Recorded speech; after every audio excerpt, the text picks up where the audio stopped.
"You're too old to count," said my grandson. He never looked up from his phone, those words echoing louder than anything else in the bustling room. It felt like being hit with a bucket of cold water, the kind that shocks you into a reality you weren't quite ready to face. Now, let me take you back to where it all began, and you'll understand why those words from young Jeremy cut so deep. Jeremy was always the apple of my eye, my daughter's firstborn, and the first grandchild to grace our family. I remember when he was just a toddler and would tug at my apron as I baked his favorite chocolate chip cookies, his eyes wide with wonder as I added the chocolate chips. Those were the days when life was simpler. But now, here we are. It's a rainy Tuesday in Cincinnati, and I'm preparing dinner, a hearty pot roast with potatoes, just like my mother used to make. The smell wafts through the house, warm and inviting, but Jeremy's world seems encapsulated by the glow of his smartphone screen. The days have taken on a rhythm of their own, one where I dance between preserving family traditions and navigating the ever-growing generational gap. I see myself as the steadfast keeper of our family's history, with stories woven into every recipe and every holiday gathering. Morning comes, and there I am, flipping through an old photo album with grandkids who hardly glance up. I speak of their heritage, but they're drawn to their devices, islands in a digital sea. It's not just nostalgia. It's a desire to pass down something real and tangible. I remember one particular afternoon when Jeremy was about 5. We spent hours planting tulips in the garden. He'd ask me endless questions about what flowers dreamt about at night. Now, the garden is more of a memory, a solitary place where I sit and ponder if the connections are slipping like sand through fingers. If there's one thing I've learned, it's that the best way to reach someone's heart sometimes involves a little creativity and a lot of resilience. This is the story of bridging the gap between generations, where love meets misunderstanding. If you too feel the struggle of connecting across ages, subscribe and hit the notification bell to follow this journey, because every age has its worth, and sometimes it's up to us to remind others of that simple truth. As I sit here, stirring the pot roast and watching the steam rise in lazy curls, I can't help but feel the weight of Jeremy's words lingering in the air. "You're too old to count." It's not just a casual remark from a distracted teenager. It's a sharp reminder of how invisible I've become in my own family. The kitchen, once a place of laughter and shared stories, now feels like a battlefield where I'm fighting to hold on to something slipping away. The aroma of the roast, rich with garlic and rosemary, should be comforting, but instead, it's a bittersweet memory of times when my hands were the ones everyone turned to, when my voice was the one they listened to. I glance over at Jeremy, still hunched over his phone, earbuds in, completely oblivious to the world around me. I know it's not entirely his fault. He's a product of his time, just as I was of mine. But there's someone else in this story, someone who's been fanning the flames of this disconnect, someone who's been subtly undermining me for years. That someone is my daughter, Linda, Jeremy's mother. She's not just the mother of my grandson. She's become, in many ways, the antagonist of my later years. Her words, often cloaked in a veneer of concern, carry a sting that's hard to ignore. "Mom, maybe it's time to let the younger generation take over," she'll say with that tight smile of hers, as if she's doing me a favor by pushing me out of the picture. Or, "You don't need to cook all this food, Mom. We can just order in. It's easier." Easier for who, I wonder? Not for me, as I watch the traditions I've fought to preserve crumble under the weight of convenience. Linda's motivations aren't hard to decipher. I've seen the resentment in her eyes, the way she bristles when I talk about the past, about the sacrifices I made to raise her after her father passed away when she was just 10. I worked 2 jobs, scrubbed floors, and cooked meals on a shoestring budget to give her a chance at a better life. But now, it seems like she's ashamed of that history, embarrassed by the very roots that gave her strength. I think it's more than just embarrassment, though. There's a quiet envy there, a bitterness that I've held onto the family's heart in a way she never could. She's always been more focused on her career, on climbing the corporate ladder, than on the messy, beautiful work of building family. And now, as I age, I see her impatience with me as a reflection of her own insecurities, her fear that she's not enough for Jeremy, that she's losing him to the same digital abyss I'm struggling against. So, she pushes me aside, diminishes my role, as if making me smaller will somehow make her bigger. It's not just the big moments that hurt. It's the small, everyday slights, the microaggressions that chip away at my spirit. Like last week, when I spent hours preparing a Thanksgiving menu, only for Linda to arrive late with a store-bought pie, announcing to everyone, I didn't want Mom to have to stress about dessert. Stress? Baking is my joy, my way of showing love. But her words painted me as frail, incapable, a burden. Or the time she forgot to invite me to Jeremy's school play, only to call me after the fact with a breezy, "Oh, Mom, I didn't think you'd want to sit through all that." Each comment, each exclusion, is a tiny cut, and over time they've left me bleeding in ways I can't quite articulate. Then there's my son-in-law, Mark, Linda's husband. He's not cruel, not in the overt way Linda can be, but his passivity is its own kind of wound. Mark sees what's happening, hears the dismissive tone in Linda's voice when she speaks to me, but he never steps in. He's the kind of man who avoids conflict at all costs, always nodding along, offering a weak smile and a, "Well, you know how Linda is." I know how Linda is, Mark. But do you? Do you see how her words erode the foundation of this family? His silence is complicity, and I think deep down, he's just too afraid of rocking the boat. He's got his own battles. Long hours at the office, the pressure to keep up with Linda's expectations, and I suppose standing up for me feels like one fight too many. But every time he looks away, every time he lets her sharp comments slide, I feel a little more alone in this house that used to be my sanctuary. This house, this old 2-story in Cincinnati with its creaky floors and chipped paint, is more than just a building to me. It's the heart of our family's story, the place where I raised Linda after her father's death, where I watched Jeremy take his first steps, where every scuff mark on the wall holds a memory. It's the object of my deepest attachment, a symbol of everything I've fought to preserve. The kitchen table, scratched and worn, is where we've had every important conversation, every tearful confession, every burst of laughter. The garden out back, though overgrown now, is where I taught Jeremy about life through the simple act of planting seeds. This house isn't just bricks and mortar. It's my legacy, the tangible proof of a life built on love and grit. And yet, I can't shake the feeling that Linda sees it as a burden, an outdated relic she'd rather sell off than maintain. I've heard her muttering to Mark about downsizing and moving Mom into something more manageable. Manageable for who? Not for me, as I imagine losing the one place that still feels like mine. There's something else, too. Something I can't quite put my finger on. Linda's been acting strange lately, more secretive than usual.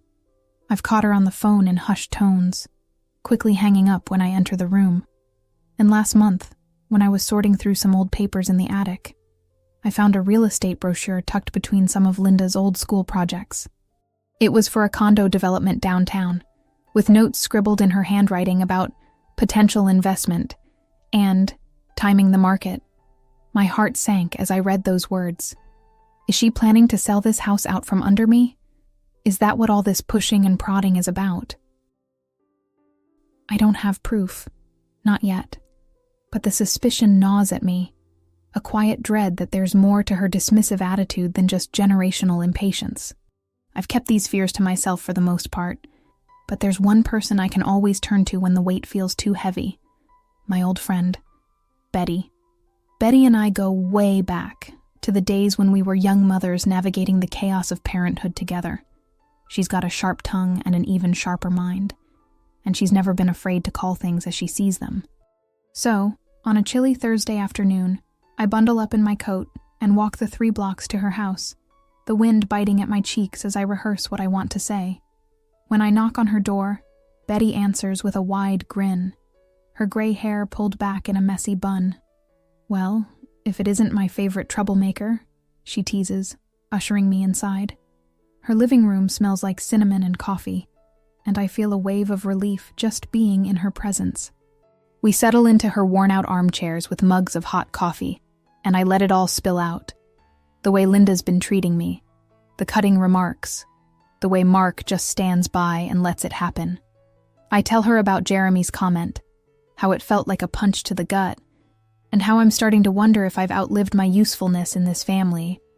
Betty listens quietly, her eyes narrowing as I describe Linda's behavior. "Sounds like she's got something up her sleeve," she says finally, tapping her fingers on the armrest. "I've known Linda since she was knee-high to a grasshopper, and she's always been a planner. If she's pushing you out, there's a reason. You need to keep your eyes open, hun. And don't let her make you feel like you're the one who's out of place. This is your family, your history. She doesn't get to erase that." Betty's words are a balm, but they also stoke the fire of my unease.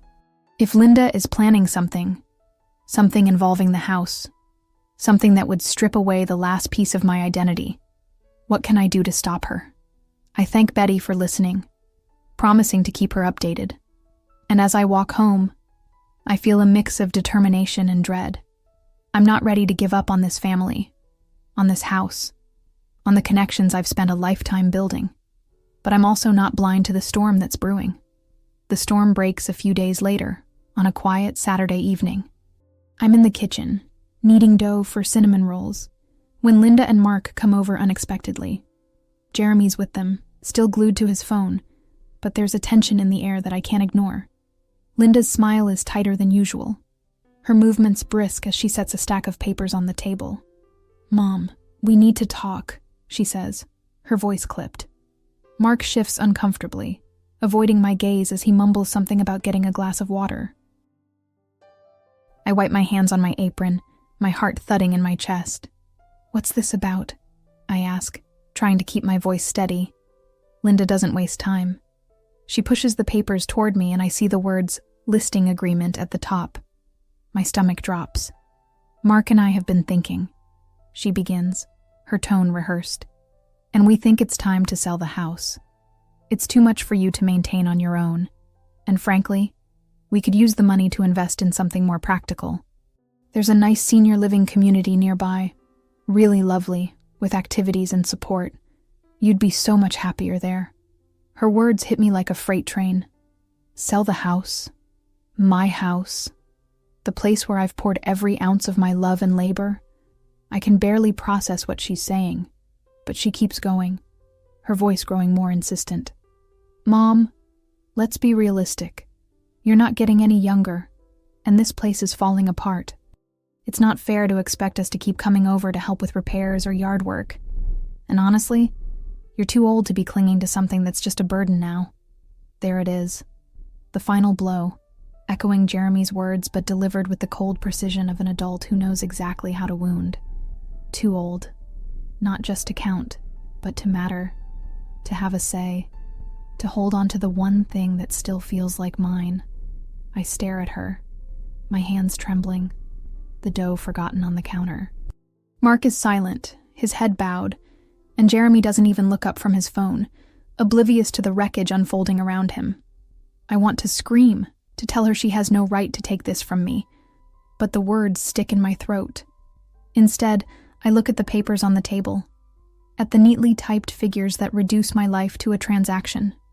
I think of the garden, the kitchen table, the photo albums upstairs, all the pieces of me that live in these walls. And I realize, with a clarity that cuts through the pain, that this isn't just about a house. It's about power, about Linda asserting control over a narrative she's never fully understood. It's about her need to erase the past so she can rewrite the future on her terms. But I'm not done yet. I may be old, but I'm not powerless. As I stand there, surrounded by the ghosts of 1,000 memories, I make a silent vow. I will fight for this house, for this family, for the right to be seen and heard. Linda may think I'm too old to count, but she's about to learn just how wrong she is. This is only the beginning, the first act in a story that's far from over. I've spent my life building bridges, between generations, between hearts, and I'm not about to let them crumble now. If there's a battle to be fought, I'm ready, because every age has its worth. And I'm going to remind them of that, one way or another. I stand there, frozen, my hands still dusted with flour from the forgotten dough, staring at the stack of papers Linda has pushed across the kitchen table. The words listing agreement glare up at me, cold and clinical, a stark contrast to the warm, lived-in chaos of this house, my house.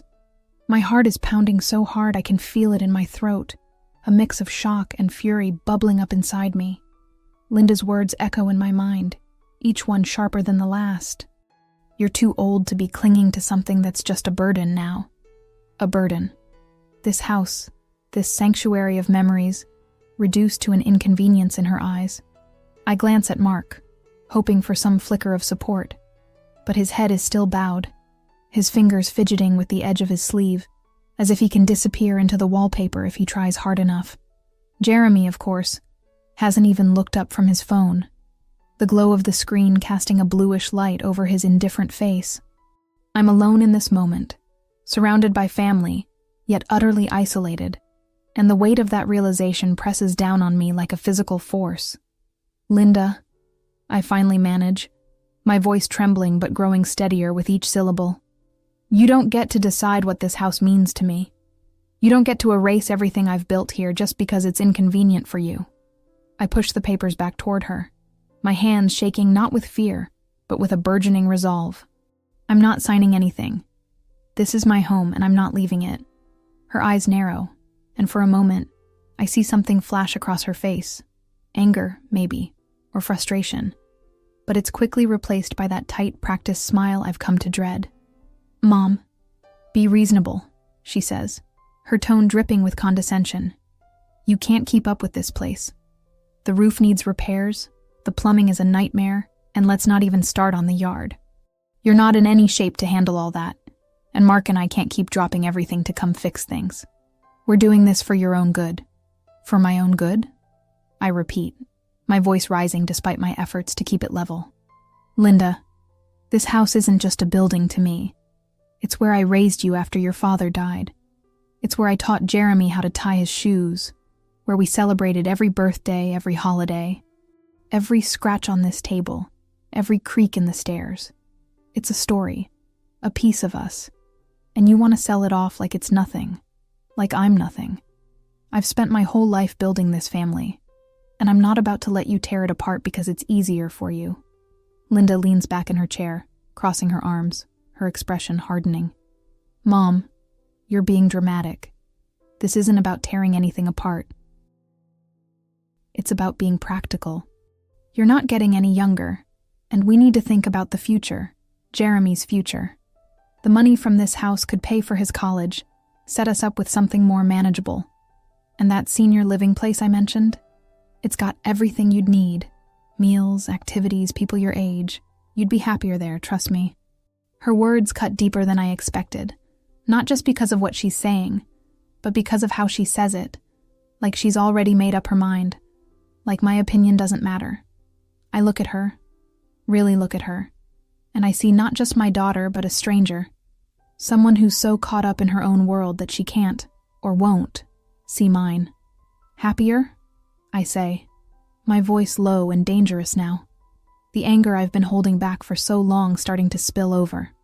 Linda, you don't get to tell me what makes me happy. You don't get to decide that my life, my memories, my home are just disposable. I've fought too hard for this for us, to let you throw it away. She opens her mouth to argue, but I hold up a hand, stopping her. No, I'm not done. You think I don't see what this is really about? It's not about my well-being or Jeremy's future. It's about control. It's about you proving something to yourself, maybe to the world, that you're the one in charge now, that you don't need me anymore. But let me tell you something, Linda. You wouldn't be where you are today if it weren't for the sacrifices I made. I scrubbed floors. I worked until my hands bled. I stayed up all night sewing your school uniforms because we couldn't afford new ones. And now you stand here, in the house I built for you, telling me I'm too old to matter. I'm not signing those papers, and I'm not moving out. This conversation is over. There's a heavy silence in the room, the kind that feels like it could shatter at the slightest sound. Linda's face is a mask of barely contained irritation, her lips pressed into a thin line. Mark shifts uncomfortably, finally looking up from the floor, but he doesn't say anything. I turn to him, desperation creeping into my voice despite my resolve. Mark, you've been part of this family for years. You've seen what this house means to me, to all of us. Are you really going to stand there and let her do this? Say something. Please. He hesitates, his eyes darting between me and Linda. And for a moment, I think he might actually speak up. But then he sighs, rubbing the back of his neck, and mutters, I don't know, Mom. Linda's got a point about the upkeep. I just want what's best for everyone. His words are a cop-out, a weak attempt to stay neutral, and they sting more than I expected. I've always known Mark avoids conflict, but I'd hoped just this once he'd stand with me. His silence, or rather, his refusal to take a side, solidifies the loneliness I've been feeling for so long. It's clear now. I'm on my own in this fight. Linda seizes the moment, sensing my vulnerability. She leans forward, her voice taking on a sharper edge. Mom, let's not make this harder than it needs to be. I've already talked to a realtor, and they're ready to list the house next week. We can have you moved into the senior community by the end of the month. I've even got the paperwork for that started. All you need to do is sign here, she says, tapping the listing agreement with a manicured finger. And we'll take care of the rest. It's the right thing to do, for all of us. Her words are the final straw, the ultimate indignity. Not only does she want to strip me of my home, but she's already planned my exile, as if I'm a child who can't make her own decisions. The audacity of it, the sheer arrogance, ignites something in me, a fire I haven't felt in years. I slam my hand down on the table, the sound echoing through the kitchen, startling even Jeremy, who finally looks up from his phone, his earbuds dangling. No, Linda, I say, my voice steady now, fueled by a righteous anger. You don't get to take care of the rest. This is my house, my life, and I'm not signing anything. You've gone too far. You've been pushing me out of this family for years, with your little comments, your exclusions, your store-bought pies meant to make me feel useless. But this is beyond cruel. You're not just trying to sell a house. You're trying to erase me, to wipe out everything I've stood for. And I won't let you. Her eyes widen, clearly not expecting this level of resistance. For the first time, I see a flicker of uncertainty in her expression, but she quickly masks it with indignation. Mom, you're being ridiculous. I'm not trying to erase you. I'm trying to help you, to make things easier. Why can't you see that? Help me? I laugh, a bitter, hollow sound that surprises even me. Linda, let's be honest. This isn't about helping me.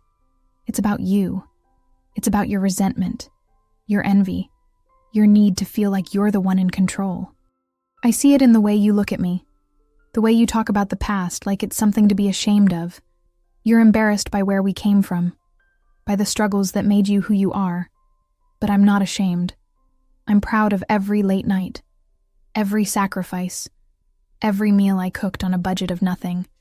And I'm proud of this house, because it's proof of that love, that strength. You want to sell it because it reminds you of things you'd rather forget, but I won't let you rewrite our story just to make yourself feel better. Linda's face flushes, and I can tell I've hit a nerve. She stands up, her chair scraping against the floor, and for a moment, I think she might storm out. But instead, she leans over the table, her voice low and venomous. You think you're so noble, don't you? Holding on to this crumbling old house like it's some kind of shrine. But it's not a shrine, Mom. It's a millstone around all of our necks. You're not just clinging to the past, you're dragging us down with you. I'm doing what's best for my family, my son, my husband. If you can't see that, then maybe you're the one who's out of touch. Her words are meant to wound, and they do, but they also fuel my determination. I stand up too, meeting her gaze head on, refusing to back down. Out of touch? Linda, I've been more in touch with this family than you've ever been. You've been so busy climbing your corporate ladder that you've forgotten what it means to be here, to really be present. Jeremy barely looks up from his phone, And you think that's fine because you're too busy to notice. You think selling this house will fix everything. But it won't. It'll just leave us with nothing. No roots, no history, no heart. And I'm not going to let that happen. If you want this house, you'll have to drag me out of it kicking and screaming because I'm not giving up without a fight. The room is thick with tension, the air crackling between us. Mark looks like he wants to sink through the floor, and Jeremy, for the first time, seems to sense the gravity of what's happening. He pulls out one earbud, his eyes darting between me and his mother, but he doesn't say anything. Linda stares at me, her jaw tight, and I can see the wheels turning in her head. She's not used to being challenged like this. Not by me, not by anyone. But I'm not the same woman I was even a week ago. Something has shifted inside me, a realization that if I don't stand up now, I'll lose everything that matters. She reaches for the papers on the table, as if to push them toward me one last time. But I snatch them up before she can, crumpling them in my hands. These mean nothing to me, I say, my voice steady despite the storm raging inside. You can't reduce my life to a transaction, Linda. You can't put a price on what this house means, on what I mean to this family. I've spent too long letting your words cut me down, letting myself feel invisible. But I'm done with that. I'm still here, and I still matter, whether you like it or not. Her hand freezes midair, and for a moment, I think I see a flicker of something. Regret, maybe, or fear, in her eyes. But it's gone as quickly as it came, replaced by a cold determination. Fine, she says, her voice clipped. If that's how you want to play this, Mom, then fine. But don't think this is over. I'm not giving up on what's best for my family, even if you're too stubborn to see it. She turns to Mark, snapping, Let's go. We're not getting anywhere tonight. He nods mutely, following her lead as always, and Jeremy shuffles after them, casting one last curious glance at me before disappearing into the hallway. The front door slams shut behind them, the sound reverberating through the empty house, and I'm left standing in the kitchen, the crumpled paper still clutched in my hands, my heart racing with a mix of triumph and dread. I sink into a chair, the adrenaline draining out of me, leaving behind a bone-deep exhaustion. But even in my weariness, there's a spark of something new. Hope, maybe, or at least the beginnings of it. I've drawn a line in the sand tonight, and though I know the battle is far from over, I've taken the first real step in fighting for what's mine. This house, this family, this legacy, they're worth every ounce of strength I have left. And as I sit there, surrounded by the familiar smells of cinnamon and yeast, the ghosts of 1,000 memories whispering in the walls, I make a silent promise to myself. I'm not too old to count, not too old to fight. Linda may think she's won this round, but she's underestimated me. The storm is just beginning, and I'm ready for whatever comes next. The silence in the kitchen after Linda, Mark, and Jeremy left was deafening, a heavy stillness that seemed to press against the walls of the house I've fought so hard to protect. I sat there for what felt like hours, the crumpled listing agreement still clutched in my hands, my mind racing with a storm of emotions: anger, fear, determination. The adrenaline of the confrontation had faded, leaving me with a hollow ache in my chest. But beneath that ache was something else, something unyielding. I wasn't done yet. I couldn't be. This house, this family, this life I've built, it's worth more than Linda's cold pragmatism or her need to rewrite our history. I knew I couldn't fight this battle alone, though. If Linda was serious about selling the house, and I had no doubt she was, I needed a plan, a real strategy, not just raw emotion. I needed help. The next morning, I woke up with a clarity I hadn't felt in years. The exhaustion was still there, weighing on my bones, but so was a renewed sense of purpose. I made myself a strong cup of coffee, sat at the scratched-up kitchen table, and started thinking about my next steps. I remembered something Betty had said during our last conversation. Keep your eyes open, hun, and don't let her make you feel like you're the one who's out of place. Betty was right. I wasn't out of place. This was my home, legally and emotionally, and I had every right to defend it. But I also knew that Linda wasn't going to back down easily. She'd already contacted a realtor, already started paperwork for that senior living community she wanted to shove me into. If I was going to stop her, I needed someone who understood the law, someone who could help me protect what was mine. I spent the morning on the phone, flipping through the yellow pages, an old habit from a time before everything was online, and calling around for recommendations.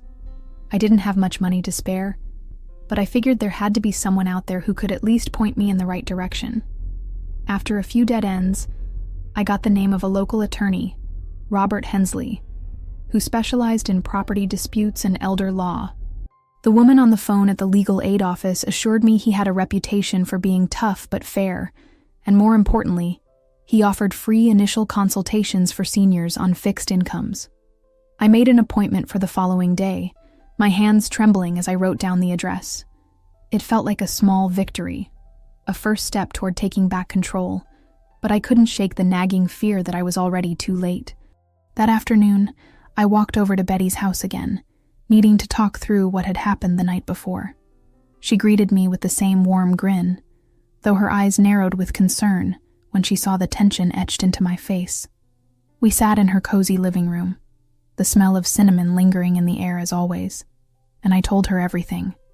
Linda's ultimatum, the listing agreement, my refusal to sign, and the way she'd stormed out with that cold promise that this wasn't over. Betty listened intently, her fingers tapping rhythmically on the armrest of her chair, and when I finished, she let out a low whistle. "Well, damn, hun," she said, shaking her head. "Linda's playing hardball, isn't she? But you did good standing up to her. Real good. Now, what's your plan?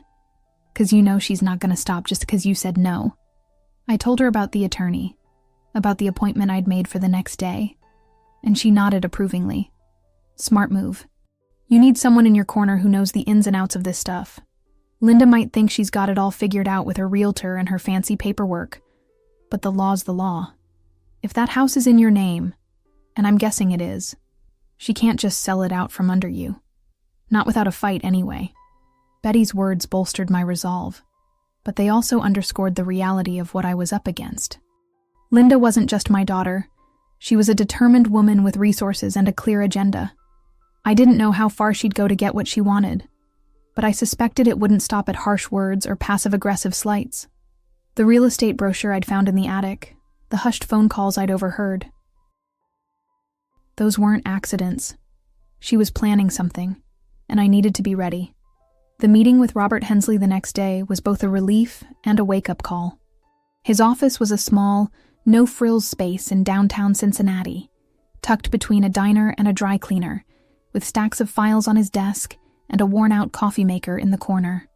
He was a wiry man in his late 50s, with sharp eyes and a no-nonsense demeanor that put me at ease despite my nerves. I told him everything, about the house, about Linda's push to sell it, about the listing agreement she'd tried to force me to sign, and about my suspicion that she'd been planning this for a while. I even mentioned the brochure I'd found, though I admitted I had no concrete proof of her intentions beyond my gut feeling. Robert listened quietly, jotting down notes on a legal pad, and when I finished, he leaned back in his chair, tapping his pen against the desk. "First things first, Mrs. Carter," he said, his voice calm but firm. "If the house is in your name, and I'll need to see the deed to confirm that, your daughter can't legally sell it without your consent. Period. Now, she might try to pressure you, or she might try to claim you're not competent to make decisions, but that's a much harder case to make, especially if you're in good health and of sound mind, which you clearly are." I felt a wave of relief at his words, but it was short-lived. He continued, "That said, I've seen cases like this before. Family disputes over property can get ugly fast, especially when there's money involved. If your daughter's already talking to a realtor, she might be counting on wearing you down, or worse, finding a loophole. We need to be proactive. I'll start by pulling the deed and any related documents to confirm ownership. I'll also draft a cease and desist letter to her and the realtor, making it clear that any attempt to list or sell the property without your consent is illegal. That'll buy us some time. But I'll be honest with you, Emotional arguments won't hold up in court. We need to build a strong case, and that might mean digging into her actions, seeing if there's any evidence of coercion or undue influence. The idea of building a case against my own daughter felt like a punch to the gut, but I knew he was right. This wasn't just about hurt feelings anymore. It was about protecting my home, my legacy. I agreed to provide him with any documents he needed. Deeds, tax records, even old correspondence if it came to that, and left his office with a mix of hope and dread. Robert had given me a lifeline, a legal framework to fight back, but the road ahead felt daunting. Still, for the first time in weeks, I felt like I wasn't just reacting to Linda's moves. I was making moves of my own. Over the next few days, I gathered the paperwork Robert had requested, digging through old filing cabinets in the attic and basement, each document a reminder of the life I'd built in this house. The deed, yellowed with age, was still in my name, a fact that brought me a small but significant sense of relief. I dropped everything off at Robert's office, and he assured me he'd get to work on the cease and desist letter immediately. He also suggested I consider a temporary restraining order if Linda pushed harder, though he cautioned that it might escalate things further. I wasn't ready for that step yet, but I tucked the idea away, a last resort if things got worse. In the meantime, I decided to take a step back, to give myself some space to breathe and think. The constant tension of the last few weeks had taken a toll on me, physically and emotionally, and I knew I couldn't keep fighting on pure adrenaline. Betty offered to let me stay with her for a few days, and though I hated the idea of leaving my house even temporarily, I agreed. I packed a small bag, locked up the house, and walked the 3 blocks to her place, feeling a strange mix of guilt and relief as I left my home behind. It wasn't running away, I told myself. It was regrouping, gaining perspective, preparing for the next round. Staying with Betty was a balm for my frayed nerves. Her house was a haven of warmth and familiarity, and she kept me grounded with her sharp wit and no-nonsense advice. We spent the evenings talking over coffee, reminiscing about old times, and strategizing about what might come next. She urged me to stay strong, to remember why I was fighting, and her unwavering support gave me the strength I needed to keep going. Meanwhile, I kept in touch with Robert, who informed me that the cease and desist letter had been sent to both Linda and the realtor. He hadn't heard back yet, but he assured me it was a strong first step in asserting my rights. While I was away, Linda's behavior only confirmed my worst suspicions. Betty, who kept an eye on my house during the day, reported seeing Linda and Mark drive by more than once, slowing down as if checking to see if I was home. On the 3rd day, Betty called me with a more troubling update. "Han, I saw Linda go inside this morning," she said, her voice tight with concern. "She had a key, I guess, 'cause she didn't knock or anything. Stayed for about an hour, then left with a box of something. Papers, maybe, or files. I don't know. You think she's snooping around for stuff to use against you?" My stomach churned at the thought. I hadn't changed the locks in years, a naive oversight on my part, and Linda still had a key from when she lived here. The idea of her rifling through my things, looking for leverage, made my blood boil. I thanked Betty for keeping watch and immediately called Robert to update him. He was grim, but unsurprised. "This isn't uncommon in disputes like this," he said. "She might be looking for financial records, or anything she can use to argue you're not managing the property well. I'll add this to the file, and I strongly suggest you change the locks as soon as you're back. We can also consider a motion for a protective order if this continues, to prevent her from entering without permission." I agreed to change the locks the moment I returned, and though the violation of my privacy stung, it also hardened my resolve. Linda wasn't just pushing boundaries, she was crossing them, showing a level of desperation I hadn't fully anticipated. It made me wonder just how much she stood to gain from selling the house, or what else she might be hiding. Was it really just about money for Jeremy's college fund, as she claimed? Or was there something more personal driving her? The questions gnawed at me, but they also fueled my determination. If she thought she could intimidate me into submission, she was sorely mistaken. After a week at Betty's, I felt ready to return home. I'd gained some much-needed perspective during my time away, and Robert had updated me with good news. The realtor had responded to the cease and desist letter, confirming they wouldn't list the property without my consent, citing legal liability. It wasn't a complete victory. Linda could always find another realtor, but it was a significant hurdle in her path. Robert also informed me that he'd prepared a formal document, a notarized affidavit of ownership, reinforcing my legal claim to the house, and explicitly stating my refusal to sell. It wasn't a court order, but it was a powerful piece of paper, a tangible assertion of my rights that I could use if push came to shove.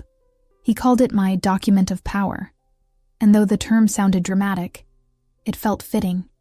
It was my shield, my proof that I wasn't going anywhere. I returned home on a crisp Monday morning, the air sharp with the promise of autumn, and immediately set about changing the locks. I hired a local locksmith, a gruff but kind man, who worked quickly and didn't ask too many questions. As the new deadbolt clicked into place, I felt a small but profound sense of security. Linda might still have her agenda, but she wouldn't be walking into my house uninvited again. I also took the time to go through my files, checking to see what she might have taken during her unauthorized visit. A few old bank statements were missing. Nothing critical, but enough to confirm Betty's suspicions. I reported this to Robert, who added it to the growing list of actions we might use if the situation escalated to court. For the next few days, I kept a low profile, focusing on small tasks around the house, cleaning out the garden, dusting off old photo albums, baking bread just to fill the kitchen with familiar smells.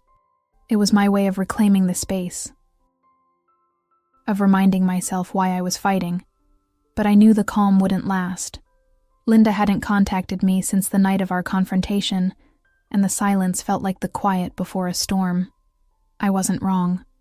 On Friday evening, as I was washing dishes, the doorbell rang, a sharp, insistent sound that made my heart skip a beat. I dried my hands on a towel, took a deep breath, and opened the door to find Linda standing there, her face a mask of barely contained frustration. Mark wasn't with her, and neither was Jeremy, which told me this wasn't a casual visit. She held a manila envelope in her hand, and her posture was rigid, her eyes cold. "Mom, we need to talk," she said without preamble, stepping forward as if to come inside. I didn't move, blocking the doorway with my body, my hand resting on the frame.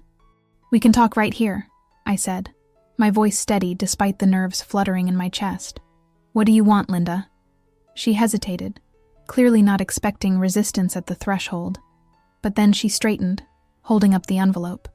"I got your lawyer's little letter," she said, her tone dripping with disdain. "And I'm here to tell you it changes nothing. I've found another realtor, one who's willing to work with us, and I've got a buyer lined up. They're offering well above market value, and I'm not letting this opportunity slip through our fingers just because you're too stubborn to see reason. So, I've brought the new listing agreement. Sign it, and we can move forward. If you don't, I'm prepared to take legal action. I've already consulted with an attorney of my own, and they've advised me on how to handle situations like this." Her words were a calculated threat, meant to intimidate me, but I was ready for her this time. I reached into my apron pocket, pulling out the notarized affidavit Robert had prepared, my document of power, and held it up for her to see. "Linda, I'm not signing anything," I said, my voice calm but unyielding. "This house is in my name, and I have every legal right to stay here. My attorney has already made that clear to your realtor, and this document reinforces it. If you try to sell this property without my consent, you'll be breaking the law. And if you think you can push me into a corner with threats of legal action, think again. I've got proof of your unauthorized entry into my home last week, and I've got witnesses. So, you can take your new listing agreement and your buyer and walk away, because I'm not budging." Her eyes widened, a flicker of uncertainty crossing her face as she glanced at the affidavit in my hand. For the first time, I saw her falter, her confidence shaken by the realization that I wasn't just fighting with emotion. I was fighting with facts, with legal backing. She opened her mouth to argue, but I cut her off, stepping forward so she had to take a step back onto the porch. And let me be clear, Linda, I continued, my voice rising with the weight of everything I'd held back for so long. This isn't just about the house. It's about respect. It's about the way you've treated me for years, diminishing me, making me feel like I don't matter.